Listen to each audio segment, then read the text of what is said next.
The first loaf Kessa sold at the royal market never passed through its gates. It was still warm when the market steward tore her permit in half.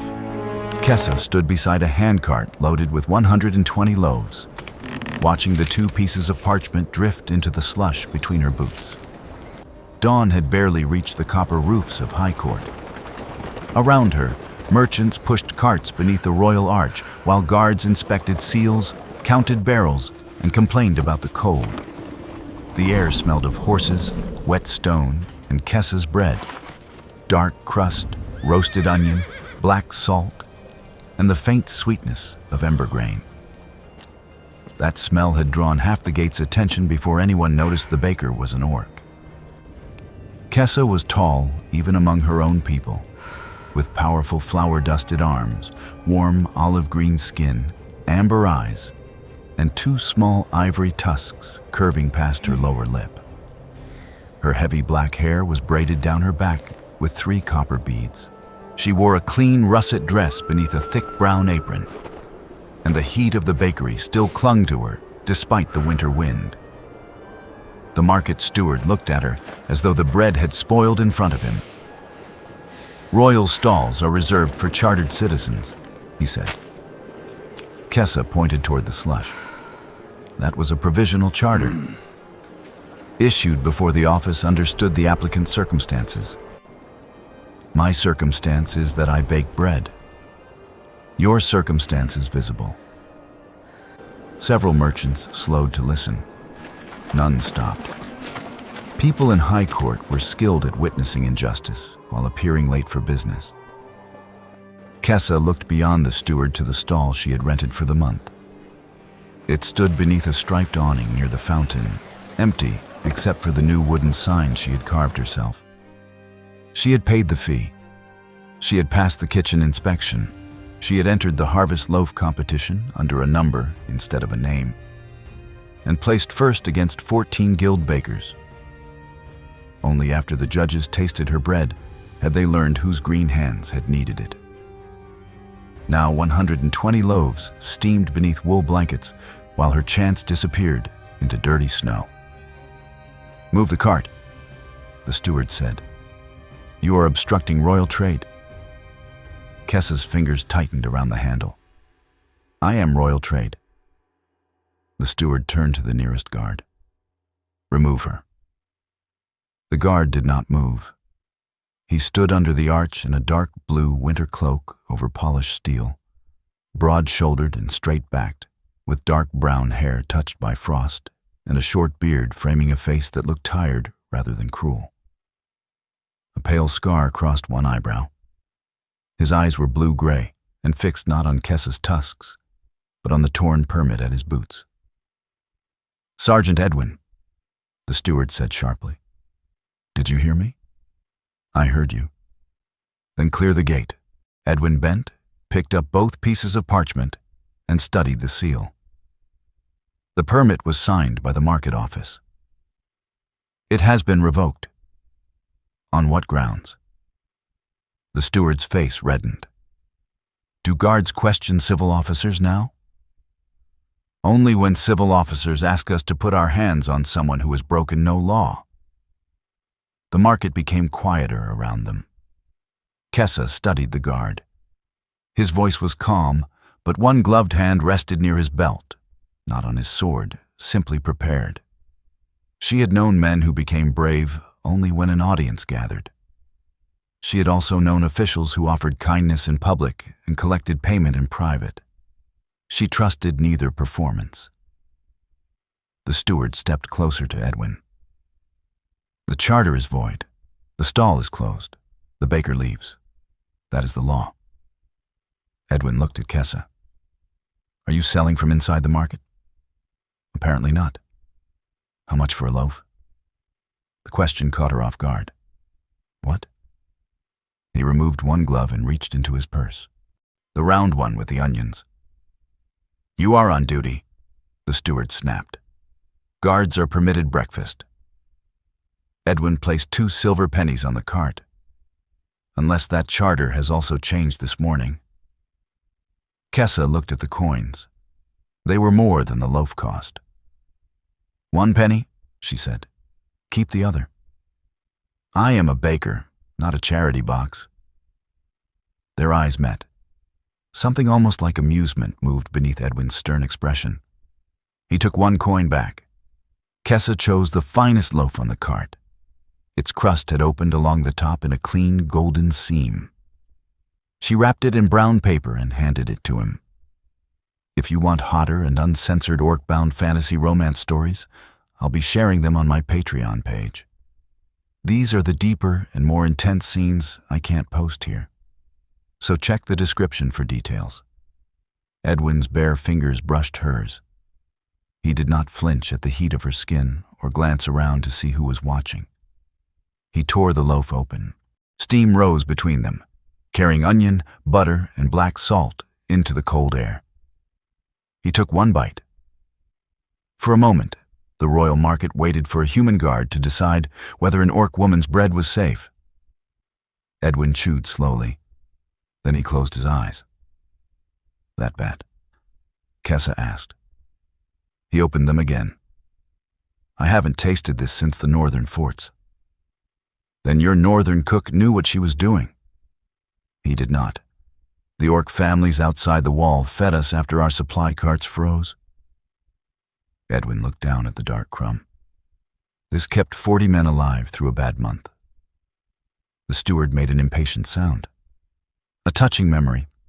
Move the cart. Edwin folded the paper around his loaf. She is outside the gate. She cannot sell here. The royal market begins on the other side of the arch. This road belongs to the city. Kessa followed his gaze to the line of brass set into the stones beneath the gate. Her cart's front wheel stood 1 inch outside it.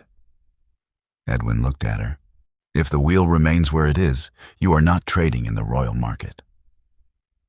The steward understood at the same moment she did. You are playing with words. No, Kessa said, gripping the cart. I am selling bread. She pulled the cart sideways, lined it precisely along the brass boundary, and lifted the wool cover. The smell rolled through the gate. The second loaf was purchased by a flour seller who claimed she had only stopped to support fairness. The third went to a porter who had been staring at the onion crust for 10 minutes. By sunrise, a line curled along the outside wall. Merchants who would not defend Kessa publicly sent apprentices to buy breakfast privately. Edwin returned to his post with her first loaf tucked beneath his arm. The steward remained under the arch, discovering that there was no dignified way to lose an argument to bread. Kessa sold all 120 loaves before the market bell rang 9 times. She counted the coins twice, not because she doubted the amount, but because her hands needed something to do. Anger had carried her through the morning.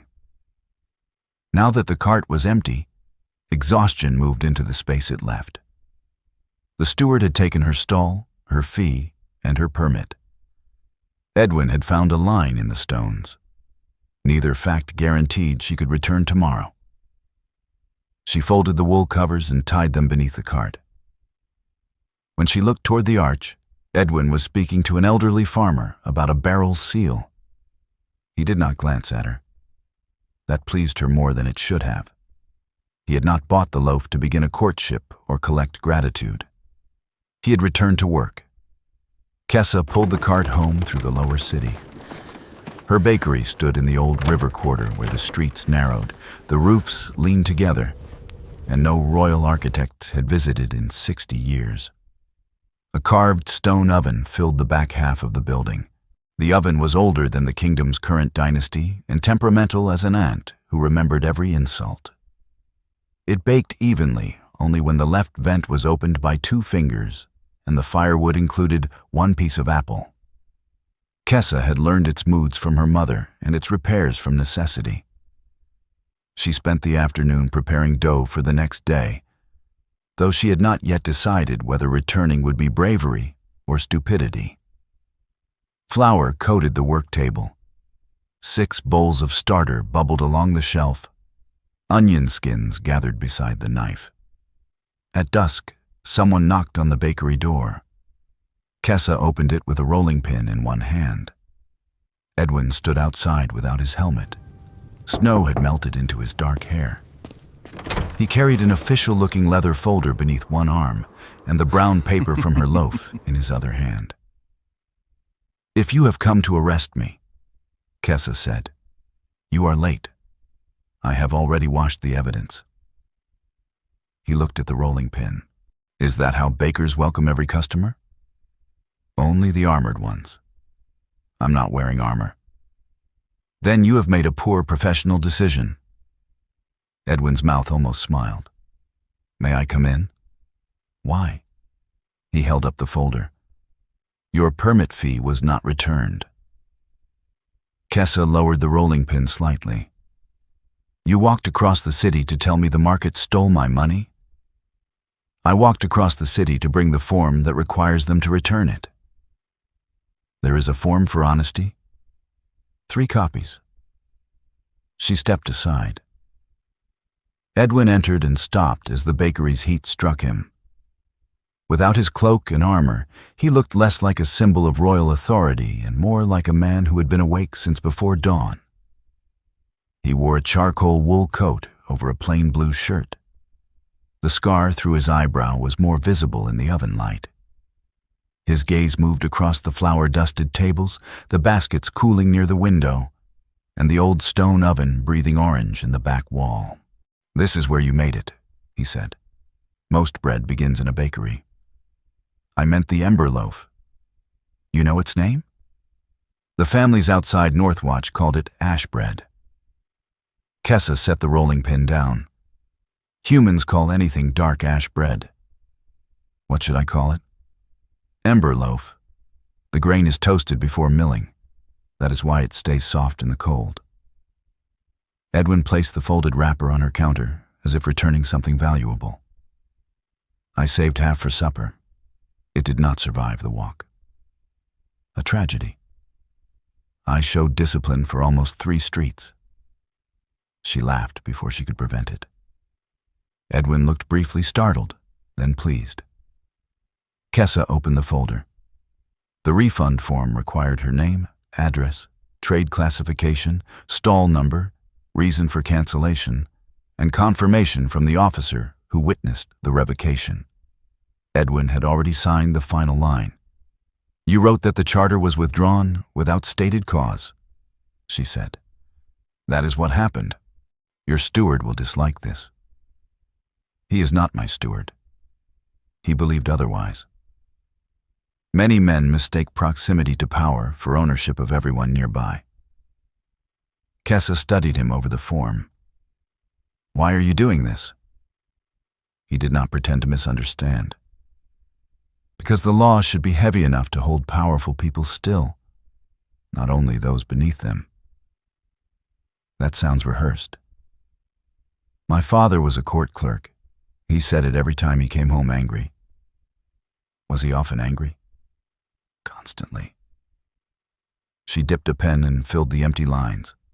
Her handwriting was larger than the narrow boxes allowed. Edwin did not offer to write for her. When she finished, he sanded the wet ink with ash and folded the form. "Return to the same place tomorrow," he said. Kessa's eyes narrowed. "Is that official advice?" "No." "Personal advice?" "I would like another loaf." The oven popped behind them. Kessa looked toward the dough waiting beneath linen cloths. "1 penny?" "I remember. No favors. No extra coins. No warning me before inspections." "Agreed." "And if another guard orders me away?" Edwin put on his glove. "Keep the wheel outside the brass line." Kessa returned before dawn. This time, she brought 150 loaves. The market steward had placed 2 empty barrels along the outside wall where her cart had stood. Kessa moved them. When a junior guard objected, Edwin measured the distance between the cart wheel and the brass line with the edge of his scabbard, then announced that the road remained unobstructed by 2 full feet. The first customer was a laundress. The second was a palace gardener. Edwin waited until the line shortened before buying his loaf. "Onion again?" Kessa asked. "Surprise me." She handed him a small round loaf glazed with honey and cracked pepper. He took a bite and frowned thoughtfully. "Well, dangerous." "Why?" "I may need a second. The royal guard cannot survive such corruption. We train for sacrifice." Their conversations remained no longer than a sale. Kessa refused to become entertainment for the line, and Edwin never lingered while wearing the Queen's colors. Yet each morning he arrived at her cart after the first rush. Each morning she set aside something he had not tried. Caraway on the third day, walnut on the fourth, a flat loaf brushed with garlic oil on the fifth. Edwin gave honest opinions. He disliked sweet raisins, approved of fennel, and claimed Kessa's red pepper rolls should be registered as weapons. The market steward tried new obstacles. He accused her of blocking sunlight from the royal gate. Kessa moved the cart 6 inches. He demanded a city food inspection. Her kitchen passed before noon. He claimed the smell disturbed the horses. The stable master bought 8 loaves and said his horses had never complained. By the end of the week, 3 other vendors had set up beside Kessa outside the brass line. An orc woman selling smoked fish, a human boy repairing shoes, and an elderly dwarf with winter apples. Customers began calling it the Almost Market. The name spread. The royal market disliked being laughed at more than it disliked competition. On the 9th morning, Kessa arrived to find the brass boundary hidden beneath a fresh layer of paving stones. The work had been done badly and in haste. Pale mortar still clung to the edges. The market steward stood beneath the arch with 4 guards and a smile too prepared to be genuine. "The market boundary has been extended," he announced. Kessa looked at the new stones, then at the old brass line still visible between them. "By 6 feet? To improve security. Against breakfast?" Edwin approached from the guardhouse. He had not known about the change. Kessa saw that immediately in the tension around his eyes. "Where is the council order?" he asked. The steward produced a scroll. Edwin read it twice. "This authorizes repairs to the gate road. The repaired area falls under market supervision. It does not alter the charter boundary. I interpret it differently." "Stone cannot interpret law," Kessa said, "especially stone laid crooked." The nearby vendors laughed. The steward's smile vanished. "No carts along this wall," he said, "by order of the market office." Kessa could have argued until her loaves froze. Instead, she looked across the road at the public fountain square. It was farther from the gate, exposed to the wind, and occupied by 6 decorative benches no one used in winter. "Help me turn the cart," she told the smoked fish seller. They crossed to the square. By noon, the Almost Market had moved with them. Someone tied a blanket between 2 lampposts as a windbreak. The dwarf arranged apples across a bench. A violinist began playing near the fountain. Customers followed the bread. Edwin bought his loaf at the end of his shift. "You look disappointed," Kessa said. "I wanted to see his face when the council rejected the boundary claim." "You will. It may take 3 months and 14 forms. You have learned our system. I have learned that humans invented paper because shouting was not slow enough." Edwin laughed. He was different outside his uniformed posture. When the gate closed behind him, his shoulders lowered and his voice lost its official flatness. He still wore armor, but the man inside it became easier to see. Kessa handed him a long loaf braided with cheese. "You missed breakfast? How did you know? You become severe when hungry. I am a royal sergeant. I am always severe. Yesterday you threatened a pigeon with arrest. It stole evidence. It stole your crust." "Exactly." The line had emptied. Snow began to fall in small, dry grains. Kessa gathered the remaining cloths, while Edwin ate beside the cart. "Why did you enter the competition under a number?" he asked. "Because bread has no face until someone chooses who is allowed to make it. You knew they might refuse you. I knew they would taste it first. Was winning worth this?" Kessa folded a blanket with more force than necessary. "Ask me after I receive my stall. You still want it?" She looked across the square toward the royal market. Beneath its covered aisles, merchants worked out of the wind. They had storage cellars, water pumps, ovens, guards, and customers with full purses. The almost market was cheerful now, but cheer did not protect food from rain or vendors from winter illness. "I paid for the right to stand there," she said. "I passed every test. If I choose to sell outside, it should be a choice, not the place I am permitted to remain." Edwin lowered the loaf. "You're right. I know." He smiled. "Do you ever allow anyone the pleasure of persuading you?" "Not without payment." Edwin helped push the empty cart back to the river quarter. He insisted that it fell within his patrol route, though the royal market was almost a mile behind them by the time they reached the bakery. At the door, Kessa took the handles from him. "Your patrol has become unusually curved. The city is badly designed. And tomorrow? Tomorrow I may need to inspect the road near the onion supplier. A dangerous district. I have heard rumors of Pepper." She watched him walk away beneath the street lamps. Only after he turned the corner did she realize she had been smiling. The smile did not survive the flour invoice waiting inside. Her usual mill had doubled its price. Kessa took the invoice to the miller before sunrise. He would not meet her eyes.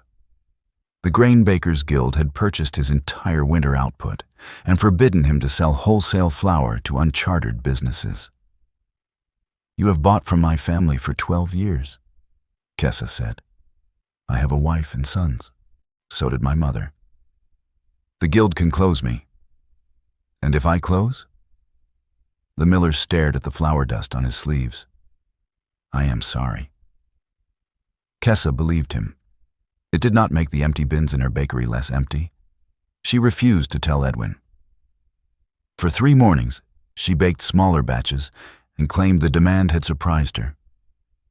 Edwin noticed that the loaves were gone before his turn. On the 4th, he arrived while she was wrapping the final heel of rye for a washerwoman. "You are changing the subject," he said. "You have not asked a question. Why are there only 60 loaves?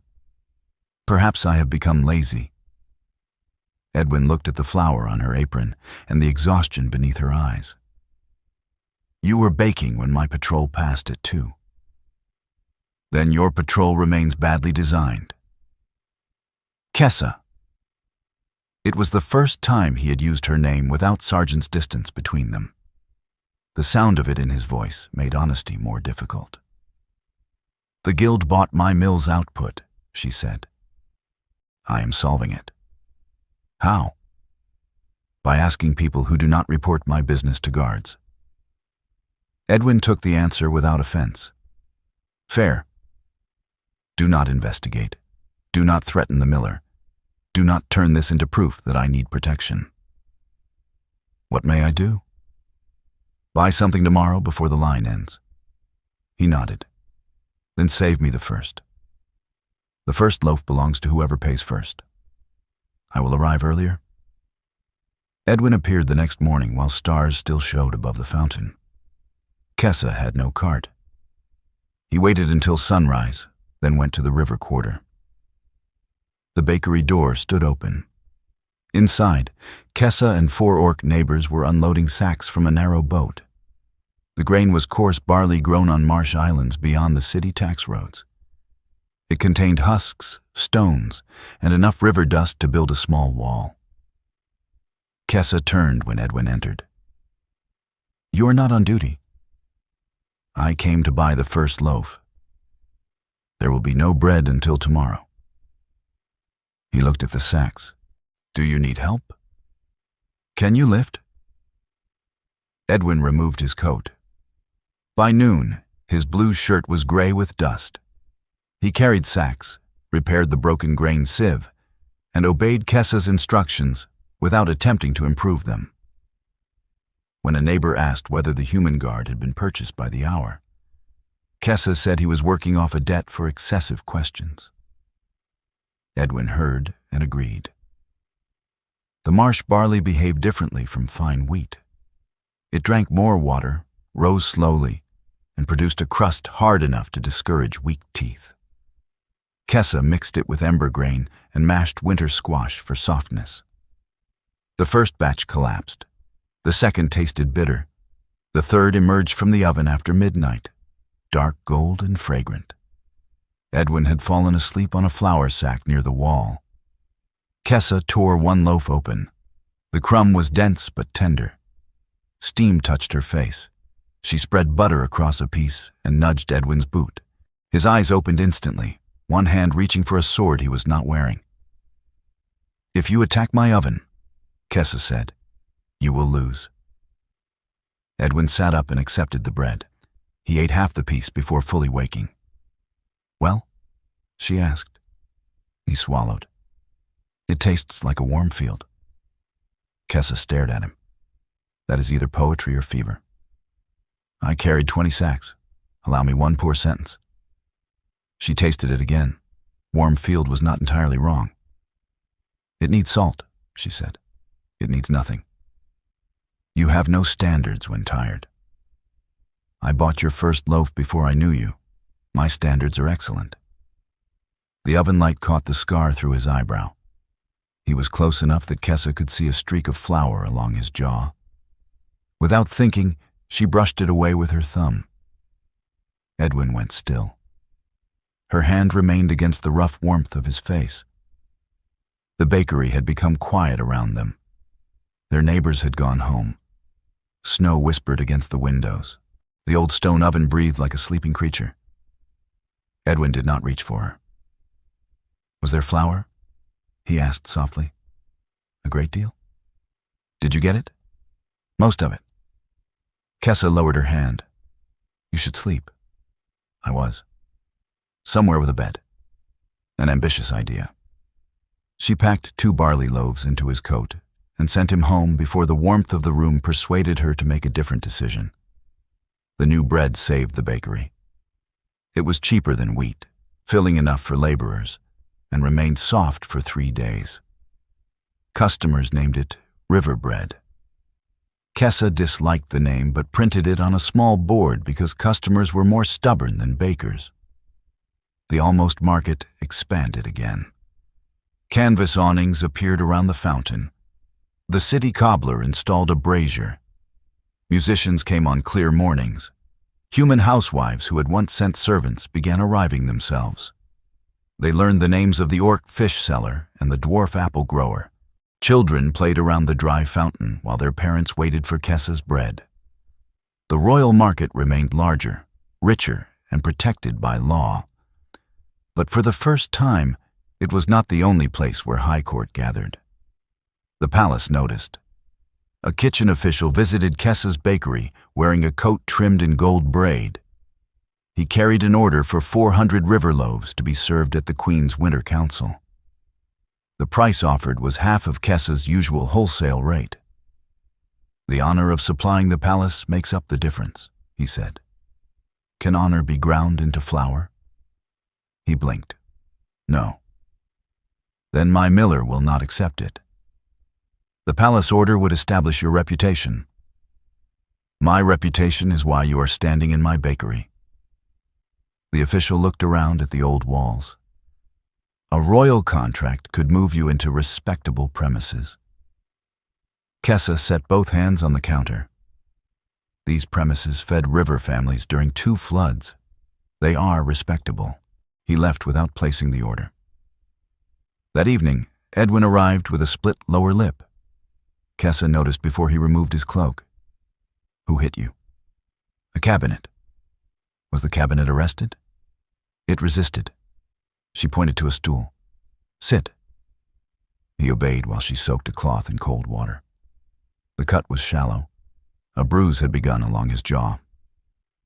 "Cabinets rarely wear signet rings," Kessa said. Edwin looked at her. "There is a square mark beside the bruise. You observe too much. It improves bread." He accepted the cloth and pressed it to his lip. A guild baker objected to the almost market. With his fist? First with a speech. The fist was shorter. "Did you provoke him?" "I asked why honest competition required buying every sack of flour in the city." Kessa stepped back. "I told you not to investigate." "I did not. He complained to the guardhouse that unlicensed traders were ruining him. I asked a question." "With your face?" "Apparently. She should have been angry. She was angry. Beneath it lived an inconvenient tenderness. "You cannot fight every man who dislikes me," she said. "I did not fight him." "Your lip suggests a disagreement." "I let him strike once in front of witnesses. He spent the afternoon explaining it to my commander." Kessa stared, then laughed so hard she had to lean on the table. Edwin watched her with wounded dignity. "I am glad my suffering brings comfort." "You used your own face as evidence." The cabinet story sounded better. She took the cloth from him and gently cleaned the remaining blood. Edwin's gaze lowered to her mouth. Kessa felt it as clearly as oven heat. This time, when her thumb rested against his jaw, neither of them pretended flour was involved. "Kessa," he said, "do not ask a question unless you want an honest answer." "May I kiss you?" She considered him. The bruised jaw, the serious eyes. The man who had bought bread rather than rescue, worked when asked, and listened when told no. "Not tonight," she said. Disappointment moved across his face, but his hand did not reach for her. "All right." Kessa leaned closer until her tusk nearly touched his cheek. "Ask again when your mouth is not bleeding on my floor." Edwin's eyes warmed. "Tomorrow? Your injuries appear severe. Perhaps 2 days." He left smiling despite the split lip. The bakery windows were smashed before morning. Kessa woke to breaking glass and the rush of cold air. She slept in the room above the oven, close enough to hear the first stone land among the cooling racks. By the time she reached the stairs with a bread knife in hand, 3 masked figures were running toward the river. They had overturned the starter jars, ripped open flour sacks, and thrown black paint across the oven stones. A dead rat lay on the cutting table beneath a guild ribbon. Kessa stood in the wreckage as snow blew through the broken windows. For several seconds, she felt nothing. Then she heard bubbling. 1 starter jar remained upright beneath the table. She set down the knife, lifted the jar, and carried it away from the cold. There would be time for fury later. Bread required decisions now. Kessa moved the surviving starter upstairs, covered it with her warmest shawl, and returned to the bakery. She swept glass before she examined anything else. Glass could hide in flour, work beneath skin, and turn one careless movement into a week without hands. She swept once by lantern light, and again after dawn. The black paint had soaked into the old oven stones, but not reached the firebox. 2 sacks of barley were ruined. A third could be saved if sifted carefully. Neighbors arrived before the guards. The smoked fish seller brought boards for the windows. The dwarf apple grower brought nails, though no one understood why an apple seller owned so many. Human customers came from the hill streets, carrying buckets, cloth, and angry questions. No one had been summoned. They had simply heard. Edwin arrived in uniform, while Kessa was dragging the damaged cutting table into the yard. He stopped in the doorway. Kessa had never seen his face empty so completely. His gaze moved over the broken glass, spilled flour, black oven stones, and gilded ribbon beside the dead rat. Then he saw the shallow cut along her forearm. "Are you hurt?" "A scratch." "Where were you when they entered?" "Upstairs." "How many?" "3. "Did you see their faces?" "Covered." His questions came too quickly, sharpened by fear. Kessa put down the table. "Edwin." He looked at her. "Breathe before you become useless." His chest rose once, slowly. "All right." Another guard entered with a writing board. Edwin stepped aside and let her take the report. He did not use his rank to control the investigation. He did not promise revenge. When the younger guard suggested that river thieves sometimes damage shops for protection money, Edwin pointed silently toward the gilt ribbon until she recorded it. Kessa appreciated that restraint more than fury. The report took an hour. The repair took all day. Edwin remained after his shift. He fitted boards across the window frames while the dwarf criticized his hammering. Kessa scrubbed black paint from the oven with salt and vinegar. By sunset, her hands were raw and the stones were stained gray. But the carved mouth of the oven was visible again. "It will never look the same," Edwin said. Kessa wrung out the cloth. "Neither will the men if I catch them." "That sounds like a threat I should record." "Write clearly."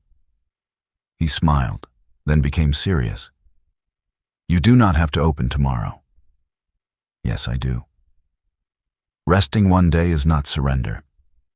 "No, but they did not break the windows to give me rest." Kessa lit the oven.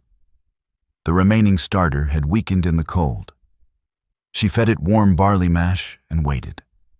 Neighbors worked around her. Someone cooked stew in the upstairs kitchen. Someone else swept the street. By midnight, the starter rose to the rim of its jar. Kessa mixed dough. Edwin rolled up his sleeves. "Tell me what to do." "Go home." "Something useful." She pushed a bowl toward him. "Knead until it stops fighting." He pressed both hands into the dough with the force of a man restraining a prisoner. Kessa watched in horror. "Bread, Edwin, not an enemy soldier. It is resisting, because it fears for its life." She moved behind him and placed her hands over his. Edwin went still beneath the contact. "Use the heel of your palm," she said. "Push forward. Fold. Turn." Together, they worked the dough. His hands were larger, hers stronger. Flour dusted their joined fingers. The bakery had emptied around them, leaving only the oven's low roar and the cold air slipping between the window boards. "You told me to ask again," Edwin said. "Your lip has healed." I checked. Kessa could feel the warmth of his back through his shirt. "You are covered in flour." "You said that was not a reason." It was not. He turned within the circle of her arms. Kessa did not step away. "May I kiss you?" he asked. She touched the scar in his eyebrow, then slid her hand behind his neck. "Yes." Edwin kissed her carefully at first, learning the shape of her tusks and the angle of her mouth. Kessa had no interest in being treated like something fragile. She caught his shirt, pulled him closer, and kissed him again until his flour-covered hands found her waist. The old oven threw heat across her back. Edwin's chest was warm beneath her palms. For one suspended moment, the broken bakery disappeared. There was only his mouth, her breath, and dough slowly collapsing on the table beside them. Kessa drew back first. "You have ruined the bread." Edwin looked at the abandoned bowl. "I was given unclear instructions. I said knead until it stopped fighting. It surrendered." She laughed against his shoulder. They opened the next morning with 87 loaves. The line began before dawn and stretched past the river stairs. Customers did not ask whether the bread was safe. They watched Kessa remove it from the black-stained oven, paid 1 penny, and ate it in the street. By the time the last loaf sold, the boarded windows had been covered with small charcoal messages. Still hungry. Still here. The words were washed away by the first hard rain of winter. But Kessa remembered them. The investigation found no attackers. The guild denied owning the ribbon, although its seal had been woven into the edge. The market steward claimed anyone could purchase such cloth. 2 witnesses had seen masked figures crossing the grain bridge, but neither agreed on their height, clothing, or number of legs. Edwin did not pretend the case was progressing. Someone warned them which patrol streets would be empty, he told Kessa 4 nights later. They knew the route. A guard? Or someone with access to the duty board? The steward? I have suspicion, not evidence. Kessa cut onions into perfect rings. You dislike that? My dislike is irrelevant. Not to me. Edwin sat at the end of the work table. Since the kiss, he had become more careful, not less. He did not arrive without knocking. He did not touch her in front of customers unless she reached first. In private, the distance between them had changed. It no longer felt empty. It felt chosen. My commander removed me from the investigation, he said. Kessa's knife stopped. Because of us? Because I am a witness to the permit dispute. That was the official reason. Yes. And the true one? Edwin looked toward the oven. The market office complained that I have become personally involved with an unchartered vendor. Have you? His blue-gray eyes returned to her. Very. The word moved through her like a second fire. Kessa set down the knife and stepped between his knees. She rested her flour-dusted hands on his shoulders. Does that frighten you? Yes. Good. Good. I would worry if you had no sense. Edwin's hands settled at her hips. What frightens you? Kessa considered lying. That one day you will resent the cost. Of bread? Of standing beside me. His expression tightened. You believe I am buying something every time I choose you. Everyone is generous while the price feels small. Then let me decide what I can afford. Men say that before the bill arrives. And orc women? We read the bill first. Edwin rested his forehead against hers. Then read it with me. Kessa closed her eyes. She did not promise trust. Trust was not dough that could be mixed in a night. But she remained between his knees until the onions began to burn. The Winter Council rejected her refund claim. The notice said the market office had acted within its discretionary authority. Her stall fee would be retained to cover administrative costs. Kessa read the sentence 3 times, then fed the paper to the oven. The same afternoon, royal heralds announced that grain prices would increase. The northern road had vanished beneath a landslide. 2 bridges were damaged. Snowstorms stopped barges along the eastern canal. High Court had grain in storage, but not enough to maintain ordinary supply until spring. The Grain Bakers Guild responded by raising the price of white bread before sunset. 1 penny became 2. 2 became 3. By the following morning, the royal market sold small wheat loaves for 4 pennies each. Laborers stood before the guild stalls, counted coins, and walked away hungry. Kessa kept the river loaf at 1 penny. Her line doubled. The marsh farmers increased their price slightly because demand had risen and hauling through winter water cost money. Kessa paid it. She reduced her own margin, thinned the honey glaze, and baked through the night. Other almost market vendors followed. The fish seller offered soup from trimmings. The apple grower sold bruised fruit cheaply instead of hiding it beneath perfect ones. The shoe boy repaired children's boots for whatever their parents could pay. The Fountain Square became more than a market. It became the place High Court went when respectable prices became impossible. That made it dangerous. The market steward arrived with a new order. All bread sold within 300 yards of the Royal Gate must be inspected and stamped by the Grain Bakers Guild. The inspection fee was 5 silver pieces per batch. Kessa read the order while 200 customers waited behind her. 5 silver? She asked. The bread is worth less than the stamp. Public safety becomes especially important during shortages. My oven passed the city inspection. The guild inspection concerns grain purity. The smoked fish seller leaned toward Kessa. I can put him in the fountain. It is frozen, Kessa said.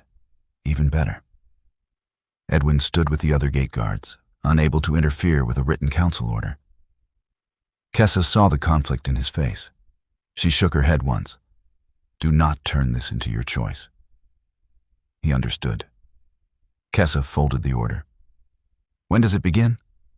Immediately. Then we move. The almost market packed in less than 20 minutes.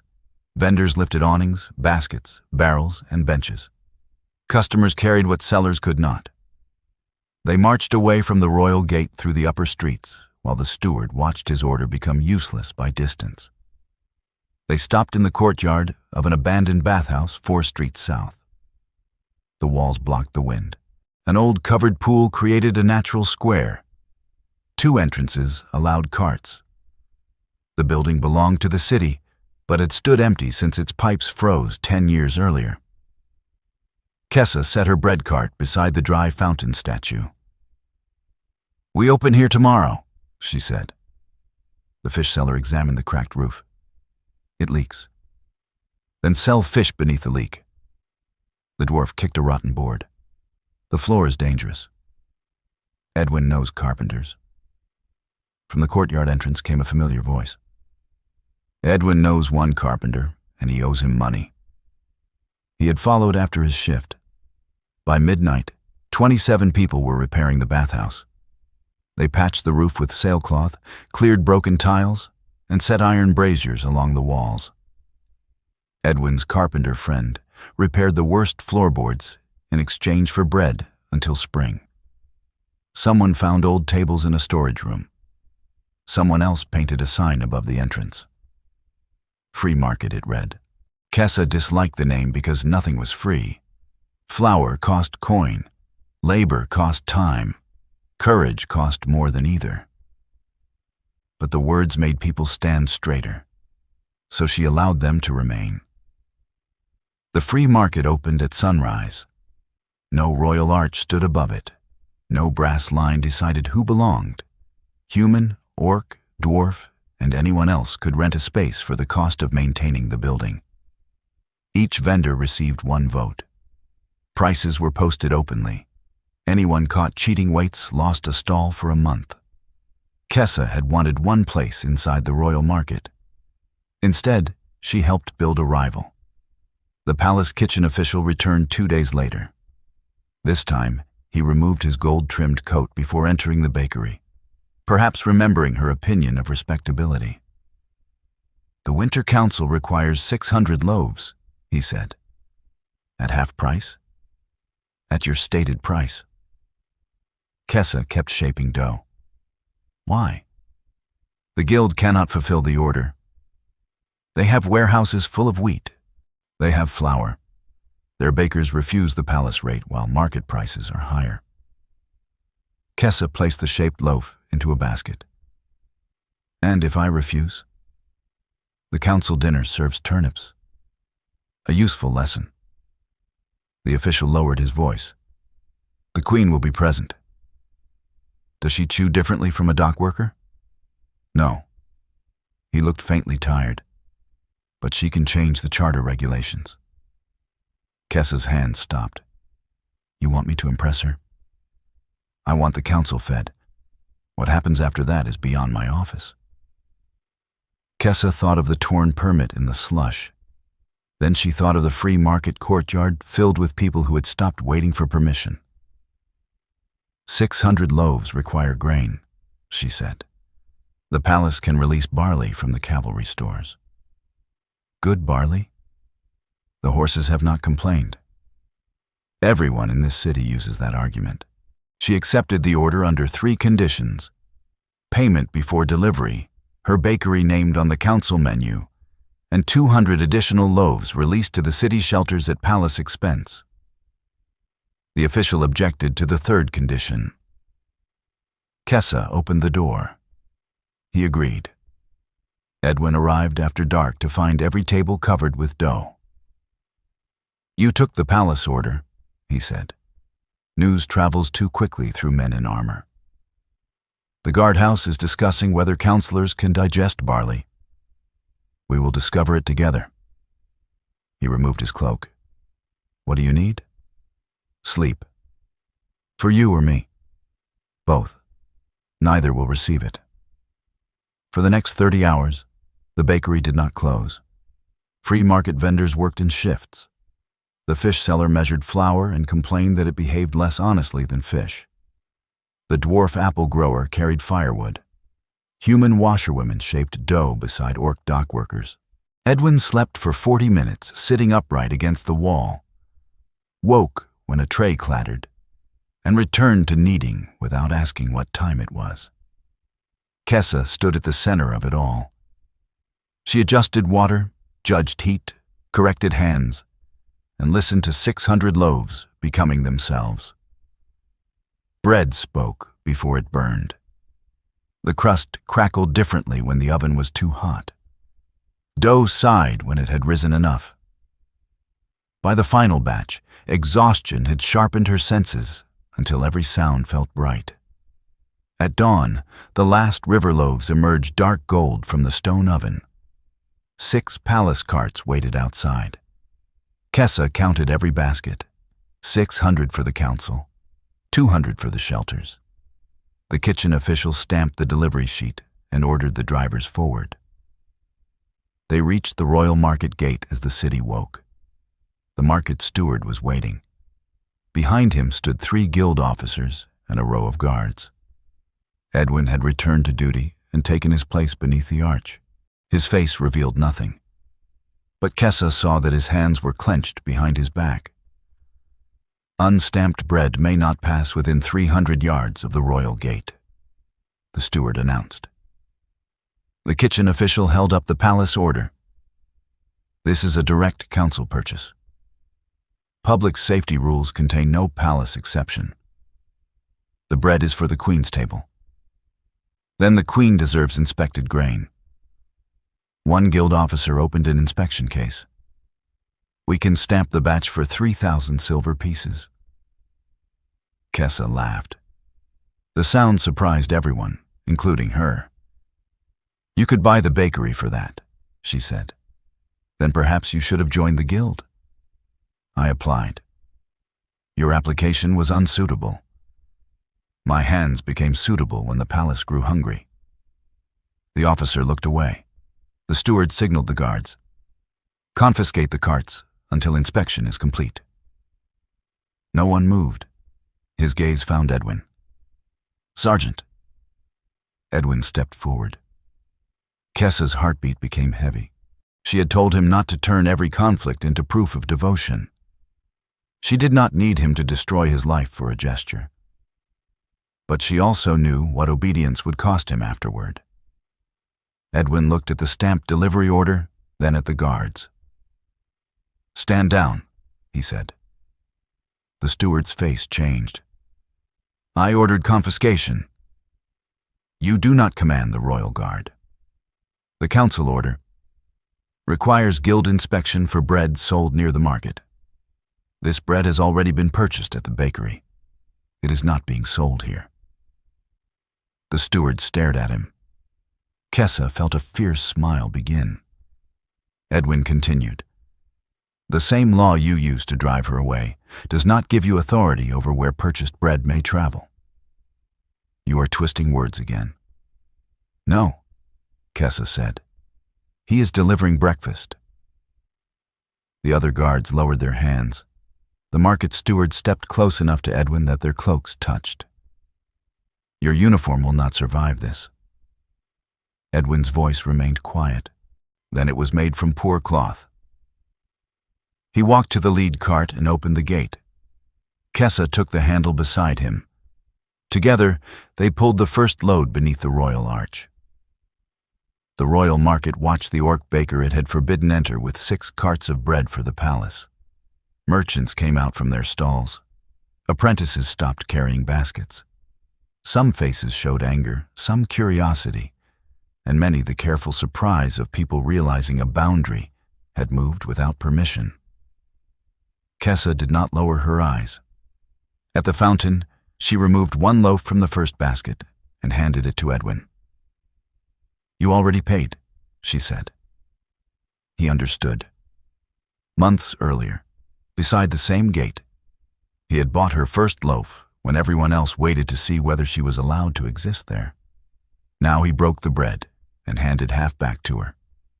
They ate standing in the center of the royal market. The palace carts continued uphill. Edwin was suspended before noon. He arrived at Kessa's bakery carrying his folded blue cloak over one arm and his sword sealed inside a guardhouse case. "Poor cloth?" she asked. "Temporary inspection of conduct." "You knew this would happen." "I expected worse." Kessa touched the empty place at his belt. "Do you regret it?" "Ask me when the bill arrives." She remembered her own words and looked up sharply. Edwin smiled. "I was listening." Kessa pulled him into the bakery by the front of his shirt and kissed him in full view of the afternoon line. Customers cheered. She raised one hand without turning and informed them that anyone making noise would receive yesterday's bread. The line became respectfully silent. The Winter Council ate every loaf. The Queen asked why barley bread from an uncharted river bakery had reached her table while guild warehouses held wheat behind locked doors. The kitchen official answered honestly. So did 2 council clerks. Once the question began, other questions followed. Why had Kessa's provisional permit been revoked without written cause? Why had the office retained her fee? Why did the Grain Guild control inspections of its own competitors? Why had flour prices risen while 6 royal warehouses remained full? The market steward discovered that paper could move quickly when carried by frightened officials. Auditors entered the royal market the next morning. They found altered stall records, hidden payments, false scarcity reports, and Kessa's original application marked with a private symbol used for non-human traders. They also found a duty board copy in the steward's desk, showing the empty patrol streets on the night her bakery was attacked. That was not proof he had thrown the stones. It was enough to remove him from office while the investigation continued. The guild inspection order was suspended. Grain stores opened under emergency pricing. The winter bread price fell before the week ended. Edwin returned to duty after 6 days. His commander restored his sword and informed him that refusing an unlawful confiscation did not violate guard discipline, though embarrassing 3 council offices at once showed poor judgment. Edwin promised to embarrass them individually in the future. Kessa received a new charter by royal messenger. It offered her the same stall beneath the striped awning, free of charge for 1 year. The messenger expected gratitude. Kessa read every line twice. "I will pay the ordinary rate," she said. "The fee has been waived by the Crown." "Then the Crown may waive it for every vendor unlawfully excluded." The messenger looked alarmed. "I cannot alter a royal document. Return when someone can." Edwin, standing beside the oven, waited until the messenger left. "You sent back a free royal stall." "Yes. You have become reckless. Your influence." The revised charter arrived 3 days later.